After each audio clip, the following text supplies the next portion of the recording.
Terima kasih Bapa, kami siapkan hati kami terima firman Tuhan. Dalam Tuhan Yesus kami berdoa. Amin. Amin. Shalom Bapak Ibu. Selamat pagi, good morning dimanapun saudara berada. Hari ini kita akan membahas firman Allah. Kenapa pernikahan itu sulit? Saudara, hampir semua saya tanya bahwa pernikahan itu disepakati dan dijawab oleh banyak orang sulit, bahkan sangat sulit.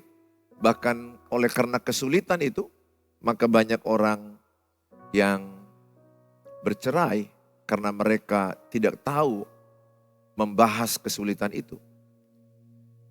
Nah, saudara, sangat penting kita mendengarkan firman ini dan mengajarkan kepada anak cucu bagaimana pernikahan yang sulit itu menjadi pernikahan yang mudah, menyenangkan, yang berbahagia.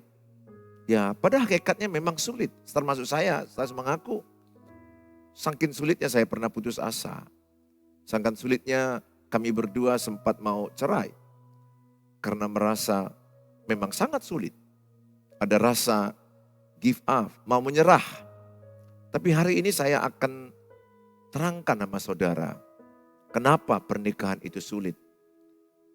Sehingga dalam pernikahan itu memang sangat dibutuhkan dalam Amsal 24 ayat 3 sampai 4. Dengan hikmat rumah didirikan, dengan kepandaian itu ditegakkan. Dan dengan pengertian kamar-kamar diisi. Dengan bermacam-macam harta benda yang berharga dan menarik. Maka dalam pernikahan itu ada 3 unsur dalam keluarga itu. Untuk membangun rumah tangga dibutuhkan adanya hikmat, dibutuhkan adanya kepandaian, dibutuhkan adanya pengertian. 3 ini pilar dalam pernikahan sesuai Amsal 24 ayat 3 sampai 4. Kita penting berhikmat. Hikmat itu berasal dari Tuhan. Takut akan Tuhan adalah awal pengetahuan, awal dari hikmat. Jadi kalau seorang pribadi yang takut akan Tuhan, saya percaya pribadi itu banyak hikmat diberikan Tuhan. Hikmat itu membuat yang rumit, yang sulit menjadi mudah atau menjadi sederhana. Membuat yang tidak bisa menjadi bisa. Hikmat itu kadang tidak dibutuhkan hal-hal yang terlalu harus sekolah, doktor, teologi, tidak. Itu kepandaian, itu belajar. Hikmat itu dari Tuhan. Dengan kita mendekatkan diri kepada Tuhan, maka akan ada hikmat sehingga yang sulit bisa menjadi mudah, yang rumit menjadi yang sederhana, yang tidak bisa menjadi bisa, yang tidak pernah kau pikirkan akan jadi kau pikirkan. Sehingga saya motivasi saudara, ayo dekatkan dirimu kepada Tuhan. Karena Tuhan itu sumber hikmat. Takut akan Tuhan adalah awal daripada hikmat dan pengetahuan. Yang kedua, kita perlu kepandaian. Makanya dalam membangun rumah tangga itu penting kita semakin lama semakin pandai. Menjadi suami yang pandai, menjadi istri yang pandai. Kalau saya kan profesinya awalnya ini dokter ya, tapi sekarang saya sudah gak pakai lagi dokter saya. Nah, kalau mau dokter mau pandai, dia sekolah terus. Dia bisa ngambil spesialis, subspesialis. Karena harus sekolah untuk pandai untuk seorang dokter. Demikian juga seorang apapun di dunia ini kalau mau pandai, salon, masak, dia harus sekolah. Minimal lah kursus informal atau dia mungkin latihan sendiri melalui YouTube. Atau media apapun yang membuat dia semakin pandai. Sehingga kepandaian itu penting lewat pembelajaran formal dan informal. Masalahnya kita belajar di bidang Bapak, misalnya Bapak sarjana pertanian, belajar terus. S2 pertanian, magister pertanian, sampai doktoral. Belajar, jadi pandai di bidang pengetahuan tentang pertanian. Tetapi apakah Bapak belajar menjadi ayah? Apakah Bapak belajar menjadi suami? Kalau nggak belajar menjadi ayah, nggak belajar menjadi suami, nggak belajar tentang keluarga, nggak mungkin pandai. Nggak mungkin pandai. Tidak ada orang yang pandai tanpa belajar. Saudara yang mendengarkan YouTube ini pun adalah proses belajar. Mungkin di Facebook saudara dengar ini proses belajar. Bagikan ini kepada banyak orang. Bagikan link ini kepada banyak orang. Supaya mereka ikut belajar kepada anak-anakmu yang mau menikah. Bagikan. Supaya mereka tahu penting belajar. Formal atau informal. Silakan belajar melalui seminar, baca buku. Tidak ada istri yang pandai. Tidak ada istri yang menjadi pandai di bidang istri kalau dia nggak belajar. Belajar dari kesalahannya, belajar dari kesalahan orang lain. Belajar dari buku, belajar dari media apapun. Kalau saya belajarnya di kelas teologi ya, khusus tentang keluarga. Itu 2,5 tahun saya duduk belajar. Hasil yang saya pelajari itu saya bagi-bagi sedikit melalui media-media. Bukan saya sempurna, tidak. Saya pun masih belajar. Tidak ada yang tamat dalam keluarga. Tidak ada yang tamat dalam pernikahan. Kita belajar terus. Hanya lucunya dalam pernikahan ini kan kita duluan terima ijazah. Yaitu sertifikat pernikahan itu kita terima. Padahal kita belum belajar dalam tapi kita udah terima dulu ijazahnya. Nah kalau seorang dokter kan dia bersekolah dulu baru terima ijazah. Kita enggak, terima ijazah dulu baru masuk kepada dunia tempur dalam pernikahan. Saya bilang dunia tempur. Itu realita, fakta. Bagi yang tidak belajar. Kalau bagi yang udah belajar makin pandai itu sorga. Keluarga itu jadi sorga. Kenapa pernikahan orang banyak jadi neraka? Karena enggak belajar. Ayo belajar terus. Kalau jatuh bangkit, bangkit. Amsal katakan 7 kali orang benar jatuh, 7 kali bangkit. Jangan menyerah. Jangan menyerah. Apalagi cerai, jangan. Sampai maut memisahkan. Ingat, kekristenan tidak boleh bercerai kecuali kematian. Tanamkan itu di hatimu, tanamkan di anak cucumu. Kalau kita belajar, kita makin pandai. Saya belajar terus. Saya belajar sampai sekarang. Saya tidak pernah tamat. Saya upgrade diri terus jadi ayah yang benar. Sehingga parentingku semakin lama makin lebih baik. Saya upgrade diriku menjadi suami yang lebih baik. Dengan cara belajar dari pengalaman hidup. Nah saudara yang saya kasihi, yang ketiga butuh pengertian. Maka kita seorang suami itu butuh pengertian. Pengertian itu lewat proses yang kita alami. Semakin kita mengerti kenapa istri kita jadi marah, tersinggung. Ada hal-hal yang kita pahami tentang seorang istri. Saya semakin belajar kenapa istri itu bisa jadi panik, kadang marah, kadang bisa cerewet, bisa berteriak. Jujur, itu saya alami. Tapi saya lama-lama mengerti bagaimana menolong dia untuk lebih tenang.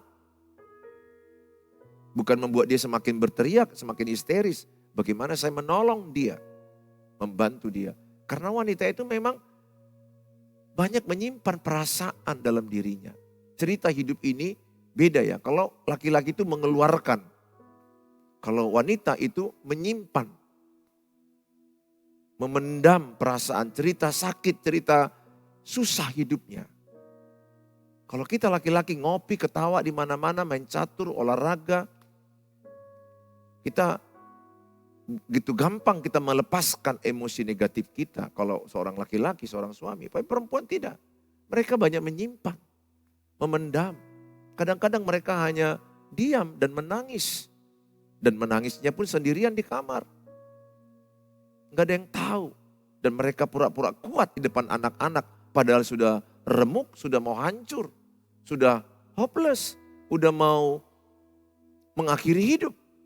Tapi kadang-kadang mereka harus menguat-nguatkan diri. Gak gampang bagi seorang wanita, bagi seorang istri, bagi seorang ibu itu tidak gampang. Mereka banyak hal yang mereka pikirkan.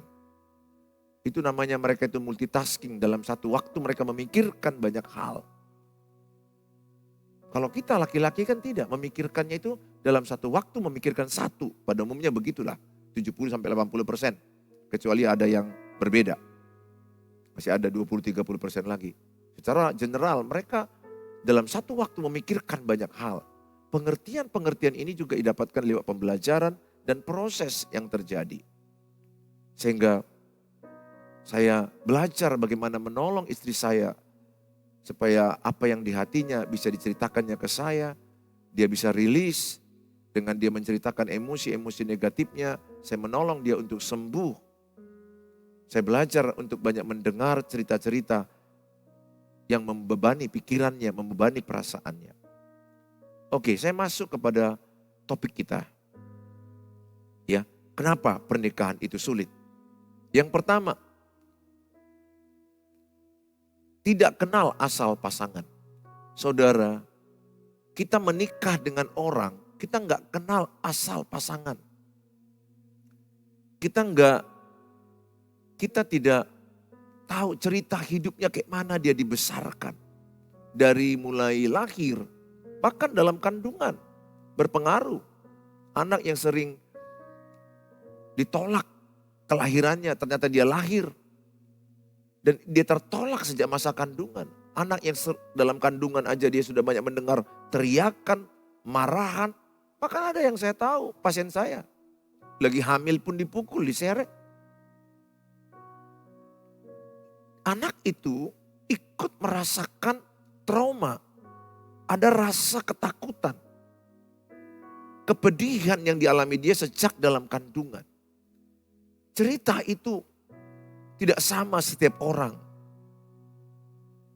Lahir lagi dia. Dalam kelahirannya dia ditolak. Yang diharapkan mungkin seorang perempuan yang lahir laki-laki. Maka kadang lahirlah anak yang jadilah anak yang laki-laki menjadi kewanita-wanitaan. Dan berpotensi LGBT. Berpotensi menjadi homo. Ada juga wanita yang lahir diharapkan laki-laki. Sehingga dia menjadi wanita kelaki-lakian. Tadi ada laki-laki kewanita-wanitaan. Jadi kalau wanita kelaki-lakian orang bilang jadi tomboy. Atau menjadi lebih dominan dia ke laki-lakiannya ya. Kalau tomboy itu kan juga ada persentasenya ya.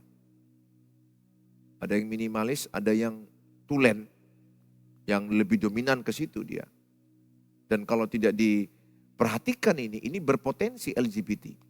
Berpotensi jadi ke homo. Penolakan-penolakan yang dialami dia masa kecil. Waktu dia TK. Dikurung di kamar mandi. Dipukul. Mendengarkan pertengkaran ayah ibu yang egois, ayah ibu yang sombong, ayah ibu yang merasa diri benar. Alkitabnya bilang itu, Amsal 13 ayat 10, bahwa keangkuhan awal pertengkaran. Keangkuhan itu awal pertengkaran. Jadi orang-orang egois itu bertengkar. Makanya saya katakan kalau mau damai harus mati egois salah satu. Salah satu harus mati dulu. Kalau satu mati egoisnya, tidak ada bertengkar. Mana ada main tinju satu orang. Main tinju kan di mana-mana Bapak Ibu lihat di mana. Dimanapun kan 2 orang dalam ring. Jadi kalau satu mati egoisnya, mau apa? Gak mungkin dia berkelahi, orang satu diam, satu mengalah. Yang waras mengalah. Jangan lawan orang yang kritik. Jangan lawan orang yang gangguan jiwa. Marah-marah itu, pemarah-pemarah itu termasuk gangguan jiwa. Itu ilmu yang saya pelajari dalam psikiatri. Marah sekali oke, tapi jadi pemarah-pemarah itu jiwanya sudah terganggu. Menyuruh anaknya mandi aja pun marah berteriak, jiwanya terganggu.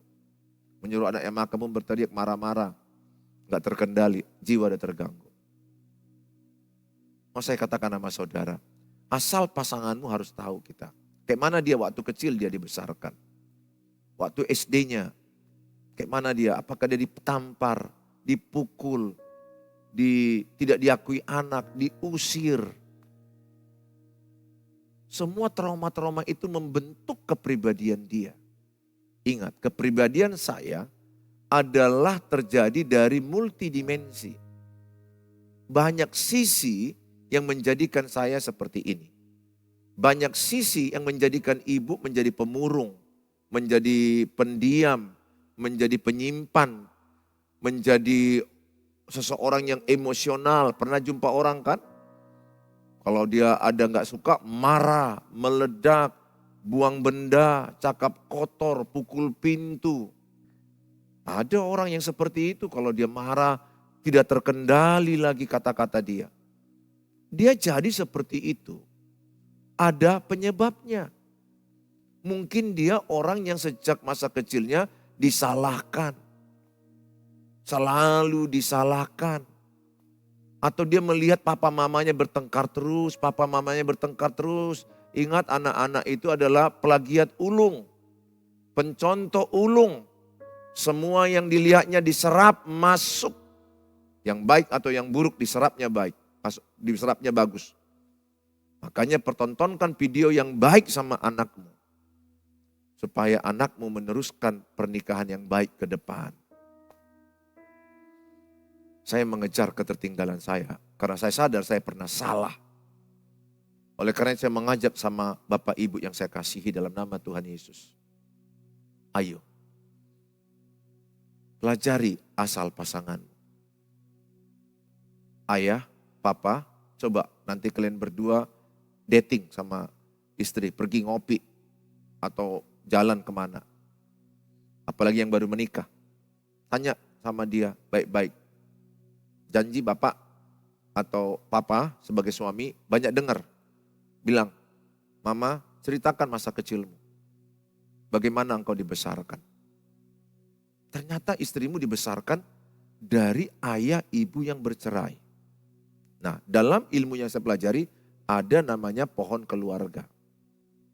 Pohon keluarga itu adalah, kan ada pohon, kemudian ada cabang, ada ranting, ada buah, itu pohon. Jadi ceritanya itu ada bagaimana kakek neneknya, itu pengaruh. Kakek neneknya katakanlah juga berantem, bercerai, kawin cerai. Ini turun, spiritnya turun. Dalam disebutnya familiar spirit. Roh yang diturunkan atau spirit yang diturunkan kepada anak cucu tanpa disadari. Itu familiar spirit. Masuk kepada anaknya. Model pernikahan yang bercerai. Yang saya bilang ini adalah ilmu yang saya pelajari. Tapi ini bisa dipulihkan ya Bapak Ibu. Kalaupun ayah ibumu bercerai, bukan berarti nggak bisa dipulihkan, bisa. Ini yang saya katakan dulu yang natural, yang biasa. Kalau dipulihkan, semua apapun latar belakang kita semuanya bisa dipulihkan. Makanya belajar, dengarkan, biarkan Roh Kudus memulihkan hatimu. Tapi secara naturalnya begitu. Papa mamanya cerai. Turun ini kepada anaknya. Papa mamanya tukang berantem. Nggak cerai, tapi tukang berantem. Ini pun turun. Hubungan kedekatannya kepada ayah, dekat nggak dia? Seorang perempuan yang mau menikah, nggak dekat kepada ayahnya, ini akan susah dekat kepada suami. Seorang suami ya, seorang laki-laki nggak dekat ke ibunya, maka dia akan payah dekat ke istrinya. Contoh saya, kalau saya nggak dekat ke mama saya tidak dekat ke mama saya. Saya menyimpan luka. Saya menyimpan sakit hati ke mama saya. Contoh. Maka saya bisa nggak dekat sama istri saya. Saya bisa menyimpan luka itu dan luka itu bisa luka saya kan ke mama saya. Ini contoh. Maka luka saya itu bisa melukai istri saya. Coba. Padahal saya ini dikecewakan mama. Katakan mama saya itu bercerai dengan papa saya. Atau mama saya itu mukul-mukul saya. Atau maki-maki saya, tidak mengakui saya anak. Atau membanding-bandingkan saya. Luka yang dibuat oleh mama saya. Maka luka ini kalau saya tidak sembuh. Kalau saya tidak sembuh. Maka saya akan melukai istri saya. Jadi luka yang saya terima dari mama saya ini akan bisa saya lukai dia. Tapi kalau saya sudah disembuhkan, saya mengampuni mama saya berdamai dengan masa lalu saya diampuni oleh Tuhan, dan saya mengampuni mama saya mengampuni orang yang menyakiti saya berdamai dengan masa lalu saya, maka saya bisa sembuh dan pulih. Kalau saya sembuh pulih, saya bisa memulihkan atau menyembuhkan istri saya. Karena apa yang keluar dari mulut saya, keluar dari hati saya. Maka saya selalu cek hati saya, apakah masih ada luka, sakit hati kepada seseorang. Khususnya kepada keluarga. Jadi pohon keluarga itu begitu. Hubungan kedekatan dia kepada abangnya, itu pengaruh. Saya misalnya, gak dekat dengan abang saya. Itu pengaruh, ada pengaruh ke saya. Dan pengaruh saya tidak dekat dengan abang saya, itu akan berpengaruh saya kepada pribadi saya. Saya gak dekat dengan kakak saya. Seluruh pohon keluarga itu, cerita pada masa kecil ini ya, pada masa kecil, saya gak dekat dengan kakak saya gak dekat dengan abang saya gak dekat juga dengan paman saya. Coba paman itu ada, jadi diagramnya. Diagramnya ada. Kepada paman aja pun itu ada pengaruhnya, cuma mungkin persentasenya lebih kecil. Tentu lebih banyak kepada siapa yang tiap hari kita jumpai. Tentu yang setiap hari kita jumpai siapa? Papa, mama. Siapa lagi? Abang, kakak, adik. Ini pengaruh kuat. Kakek, nenek. Pengaruh lagi juga itu kepada paman, kepada om, kepada tante. Inang muda, bapak uda, mama talu, bapak talu. Itu semua pengaruh. Karena orang-orang itu circle, orang yang berpengaruh, dekat kepada kita. Tapi persentasenya lebih sedikit. Lebih banyak persentase yang langsung tiap hari ketemu. Ayah, ibu, abang, adik, kakak. Itu sangat pengaruh. Makanya saya kalau lihat kepribadian orang marah-marah, temperamen, dalam pertemuan-pertemuan rapat aja udah marah-marah, saya tahu ini pohon keluarganya rusak. Saya melihat orang begitu. Bukan menghakimi dia, kalau sampai orang misalnya rapat aja pun pukul meja, ngamuk-ngamuk, cakap kotor. Dia jadi seperti itu. Maksud saya tidak terjadi begitu saja. Ada ceritanya. Pernah nggak lihat anak pemurung diam-diam aja.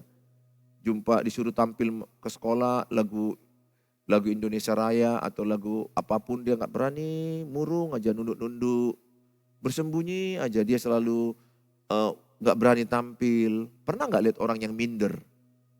Itu ada ceritanya, kenapa dia minder. Mana ada orang lahir mau jadi minder? Mana enak jadi minder?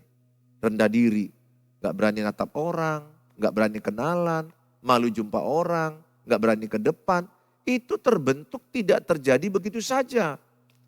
Itu terbentuk karena ada sisi-sisi yang membentuk dia seperti itu. Salah satu apa? Papa yang otoriter.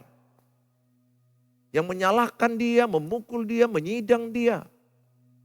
Terbentuklah pemurung seperti itu. Orang yang gak pede, gak berani tampil. Tidak ada rasa percaya diri. Kasihan.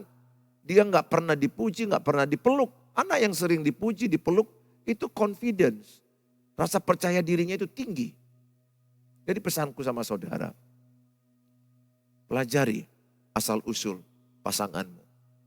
Ya, pelajari. Bagaimana dia dibesarkan. Bagaimana dia masa kecilnya. Masa TK, SD, SMP, SMA-nya. Itu semua dibawanya. Jadi masalah pernikahan itu sudah ada sebelum pernikahan. Jadi saudara, ketika orang menikah, nah ini dia, ketika orang menikah, maka dia sebenarnya dua-duanya sudah membawa masalah. Masalah itu dibawanya, masa lalunya. Dipukul, masa lalu, diusir, dibanding-bandingkan, disakiti. Dia banyak korban sakit, penderitaan perasaannya banyak. Si istri membawa masuk pernikahan. Tek, si suami membawa. Tak, mereka sama-sama bawa masalah. Sama-sama bawa bom. Karena gak sembuh hati mereka. Gak mengampuni, gak berdamai. Gak dipulihkan. Lihat, masuk pernikahan ini, maka mereka apa yang terjadi? Bam, bam, bam, bam, bam. Karena stok mereka udah penuh dengan stok peluru. Luka mereka itu akan melukai pasangannya sendiri. Jadi kalau saya masih ada luka, maka saya akan melukai istri saya. Itu dialah korban pertama. Yang korban kedua, anak-anak saya akan saya lukai. Luka istri akan melukai suami dan melukai anak-anaknya. Makanya berdoa supaya engkau disembuhkan. Disembuhkan, saudara. Saya berdoa, saudara paham ini. Kenapa pernikahan itu sulit? Ya, nanti Bapak Ibu, ya, mungkin punya anak TK, punya anak SD, SMP, SMA, atau yang kuliah. Ya udah, nggak ada kata terlambat, tanya aja lah pasanganmu. Mana tahu selama ini nggak pernah nanya. Aku udah berkali-kali tanya sama istriku. Sehingga aku mulai paham, oh kenapa dia begitu. Kepahaman saya ini membuat saya makin mengasihi dia, menolong dia. Dia juga makin paham kepada saya. Jadi pernikahan itu saling ya, saling mengasihi, saling mengerti, saling menghormati. Itu doa saya sama Bapak Ibu, ayo bangun pengetahuan. Tanya pasanganmu bagaimana dibesarkan masa kecilnya. Makanya anak-anakmu biarlah melihat video pernikahanmu yang baik. Supaya mereka gak rusak, supaya gak luka, supaya gak tertuduh, supaya gak hancur. Supaya gak membawa masalah, luka dalam pernikahan mereka. Lihat, ada pernikahan hanya 3 bulan cerai. Ada 3 tahun, ada 10 tahun. Berbagai macam alasan, ada yang bilang selingkuh, ada yang bilang masalah dipukul, gak dikasih nafkah. Itu semuanya adalah buah-buahnya aja. Akarnya itu di hatinya. Ingat ya, seorang yang bercabul itu masalahnya di hati. Seorang pencuri itu masalahnya di hati. Seorang yang narkoba itu masalahnya di hati. Maka Amsal 4 ayat 23 bilang, jagalah hatimu dengan segala kewaspadaan, karena dari situ terpancar kehidupan. Jadi hati itu, Matius bilang, apa yang keluar dari mulut keluar dari hati. Jadi sebenarnya gak sulit melihat hati orang. Lihat aja ketika dia ngomong. Kalau ngomong dia melukai, itu luka di hatinya banyak. Tapi kalau ngomongnya menyemangati, menyembuhkan, memberikan motivasi, memberikan kasih karunia, membangun, itu orang sembuh, hatinya sudah sembuh. Jadi melihat manusia ini, saat dia ngomong, udah tahu kita, itulah adalah perbendaharaan di hatinya. Hatinya yang belum beres. Kenapa pernikahan itu sulit? Yang kedua, miskin teladan pernikahan orang tua. Tidak ada teladan dari orang tua. Orang tua tidak memberikan teladan. Tidak memberi contoh. Model pernikahan kita miskin. Bahkan kita lihat kakek nenek pun kadang nggak teladan. Kadang kita lihat juga paman nggak teladan. Tetangga kita lihat tidak teladan. Saya sebagai pendeta, saya berkali-kali bilang sama anak-anak saya, minta maaf kalau papa mama pernah bertengkar, kalian lihat, kalian saksikan, I'm sorry. Beri kami waktu mengejar ketertinggalan. Khususnya saya nggak maksa istri saya berubah. Saya sudah mati terhadap menuntut pasangan berubah. Saya mati menuntut orang lain berubah. Karena menuntut itu bukan Alkitabiah. Saya harus berubah dimulai dari diri saya. Saya bilang sama anak-anak saya, beri waktu kepada papa mengejar ketertinggalan yang ada. Aku terus sekarang ini belajar jadi ayah supaya parentingku bagus. Dan aku terus belajar menjadi seorang suami yang baik, yang benar menurut Alkitab. Saya juga lagi belajar persiapan bagaimana menjadi mertua karena tahun depan akan punya menantu. Dan saya juga mulai persiapkan bagaimana menjadi seorang kakek, opung, opah sebelum punya cucu. Saya persiapkan diri. Saya upgrade diri saya.